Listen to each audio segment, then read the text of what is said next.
In this video, we're going to talk about several things today. One of them is the extra dots that you see that I've put into the virtual reality exhibit. The next thing another thing that I'm going to talk about is the graffiti that the astronauts put into the spacecraft. And the final thing is going to be what's happened in space this week and how it ties everything we're talking of or done here together. So now the astronauts, they put graffiti all over the inside of their spacecraft, but the difference between their graffiti and our graffiti is their graffiti was the difference between life and death. Take this arrow here that's on the entry monitor velocity indicator. Now, that arrow might look insignificant. As a matter of fact, it might be hard to find, but that determined how they were safely going to re-enter Earth's atmosphere. Now, here you see a picture of the entry monitor velocity indicator, and what that does, it shows the acceleration or G's on the up and down as opposed to the velocity going forward here. So the amount of G's, as you see, increases as you go down the scale, and our arrow was right here about 6.3 G's, and that was very important because that was the amount of force that was going to be pushed on their body when they correctly entered the atmosphere.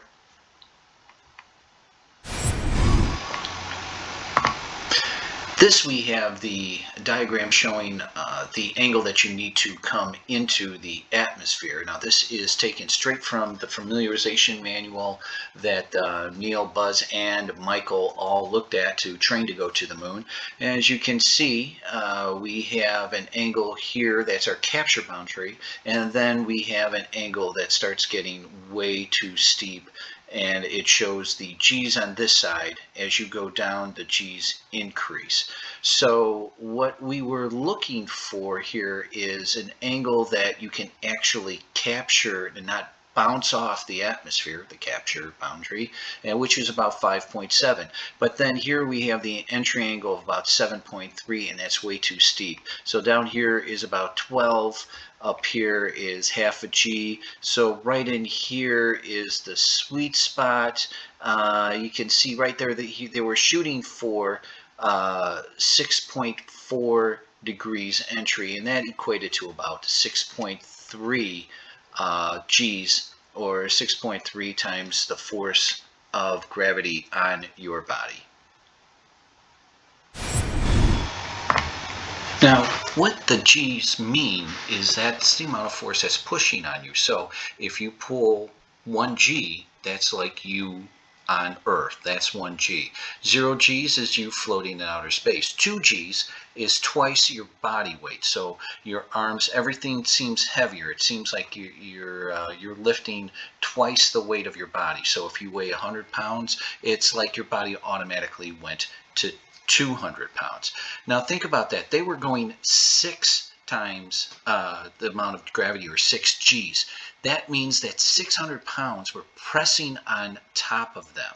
6 G's means that there is 600 pounds of weight pushing on your chest, trying to push the air and life out of you. So that's what that means. Imagine 12 G's. The reason why that was very dangerous is because it would be like a 1,200 pound weight on top of your chest, crushing the life out of you.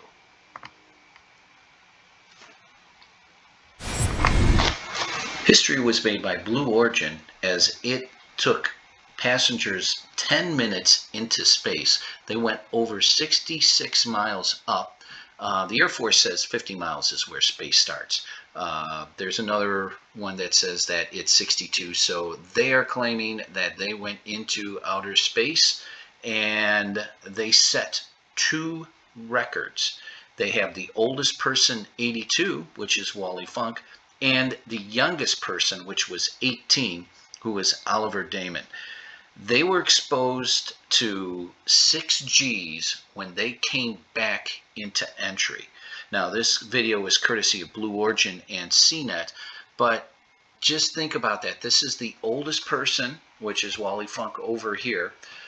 She has a long history with NASA and the space industry. And then this person, 18 years old, and then he went into outer space. So this means that it's getting closer and closer for you and I to go into outer space. Finally, I would like to show you what I've been working on this for a while now. Is I put the dots on the seats here. So I have the seat pans and also the leg pans. Now what this is the seating or the couch that the astronauts sat on. And what's amazing about this is you can see it's temporary. They hooked it up to this capsule, but then they would take it down so they'd have more room and be able to egress and ingress into the lunar module and from the command module and vice versa. These things had to handle at least 6 Gs. It was labeled up to 9 or 12 Gs that we've seen and beyond that. So that's what ties all of this together, and this is fascinating that the engineering that went into that these beams with the controllers on them actually held up to 12 Gs. That's 12 times the weight of 3 astronauts when they were re-entering into the atmosphere. The other thing too, these green dots, if you click onto them, that'll take you to more information about those seat pans, and I'll leave that up to the people who have joined my Patreon page. If you join and you get access to this capsule, the virtual reality exhibit, and then you'll be able to click on those dots and see all the information about these seat pans. Thank you for watching this video all the way through. Please like, subscribe, and comment down below. And if you really want to support me, please visit my Patreon page, which the link is down below.